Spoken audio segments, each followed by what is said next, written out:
bersifat komunal ini, contohnya EBT, salah satunya dia kepemilikannya tidak bersifat individual, tapi dia milik masyarakat atau komunitas tertentu, sehingga agak berbeda dia dengan rejim hukum hak kekayaan intelektual.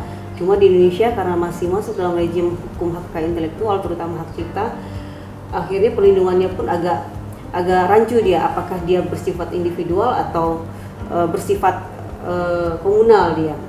Kemudian tujuan perlindungan EBT sendiri dalam rangka pengakuan atau penghormatan terhadap masyarakat lokal. Sementara Indonesia sejak zaman dahulu kala sudah ada tradisi yang memang secara turun-temurun terus dilestarikan, meskipun tidak menutup kemungkinan ada kesamaan budaya.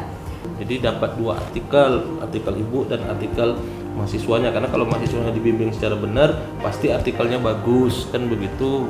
Nah itu saran saya memang ini harus ditambah ya. Kalau syarat pengumuman Pak Wadek itu kan 2 ya, minimal 1 lah yang ada inline. Kita belum ada, kita sudah evaluasi 2 tahun terakhir, 3 tahun terakhir sangat sedikit sekali kita yang menginline-kan ini begitu. Memfokuskan konteksnya lebih pada konteks kebijakan pengembangan desa wisata kan kira itu Pak Dia. Sementara kan di judulnya tidak tergambar terkait dengan secara spesifik Pak Edi melihat konteksnya adalah kebijakan yang terkait dengan desa wisata. Mungkin judul tak ada masalah, mungkin tinggal Bapak tegaskan saja dalam kajian ini hanya membatasi pada konteksnya adalah implementasi kebijakan pembangunan dalam konteks pengembangan desa wisata. Jadi semakin kecil makin bagus. Jadi fokus deh kan. Kalau tidak nanti bisa aja. Kenapa tidak pelayanan, tidak pembangunan yang dilihat, fisik, kenapa tidak pemberdayaan yang dilihat atau dimensi yang lain yang dilihat kan gitu. Karena di sini ada manajerial, ada kinerja. Jadi ada 3 variabel ya, Pak. 3 variabel. Siap. Kalau saran saya sih, karena saya baca di metode PED mengarahnya kepada desa wisata, lebih baik dibatasi langsung sehingga tidak rancu.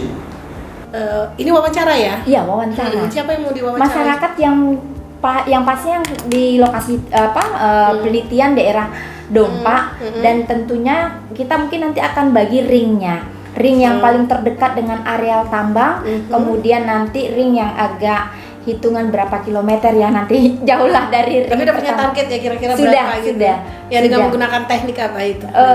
Tekniknya itu proposi sampling dalam pengumpulan datanya. Sip. Kalau tadi roadmap sesuai dengan prodi dan tentu fakultas. Yang kedua adalah pemilihan dari masyarakat pesisir. Kenapa Dompak gitu ya? Barangkali karena boksit itu tidak hanya Dompak ya. Barangkali di wilayah-wilayah di pesisir di sana juga boksit ini juga yang sangat, kenapa Dompak gitu ya.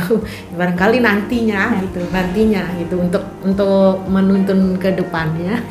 Nah, di kurikulum ya dari 2007 sampai dengan di 2010 tersebut ya, kurikulumnya kita ketahui bersama ya, kurikulum yang masih mengacu ya, kalau kita mau menganalisa ya, mengacu pada perkembangan lama daripada keilmuan ilmu pemerintahan tersebut, yang coba atau masih mendasarkan kepada penekanan aspek-aspek hukum atau aspek-aspek legalitas tadi ya di dalam kurikulum tersebut.